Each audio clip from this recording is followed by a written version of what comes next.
जरांगेंची मराठा आरक्षण शांतता जनजागृती रॅली आता सुरू झाली।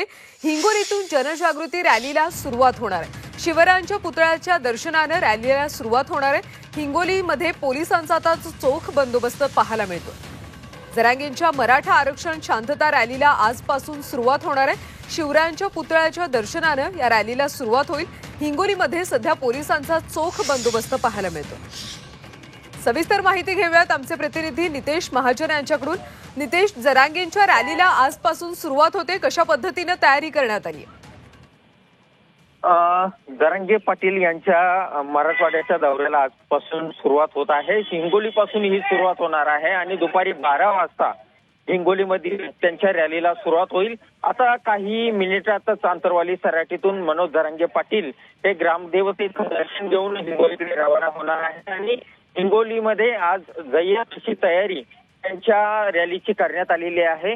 आपण गेल्या काही दिवसांपासून बघतोय की मराठवाड्यातील त्यांच्या या शांतता जनजागृती आरक्षण रॅलीची हिंगोलीमध्ये जय्यत अशी तयारी सुरू होती आणि ही तयारी अखेर पूर्ण झालेली आहे। आज दुपारी 12 वाजता मनोज जरांगे पाटील यांच्या रॅलीला सुरुवात होईल। त्यानंतर उद्या परभणीमध्ये त्यांची रॅली निघणार आहे आणि त्यामुळे मराठा आरक्षण जागृती रॅलीच्या माध्यमातून मनोज जरांगे पाटील कशा प्रकारे संबोधित करतात आणि आता त्यांनी दिलेली डेडलाईन ही 13 तारखेची आहे आणि त्यामुळे राज्य सरकारकडून देखील या त्यांच्या मागण्या ज्या आहेत त्या पूर्ण करण्यासाठी नक्कीच नितेश, त्यामुळे आज ते कशा पद्धतीने मराठा समाजाला संबोधित करतात हे पाहणं महत्त्वाचं।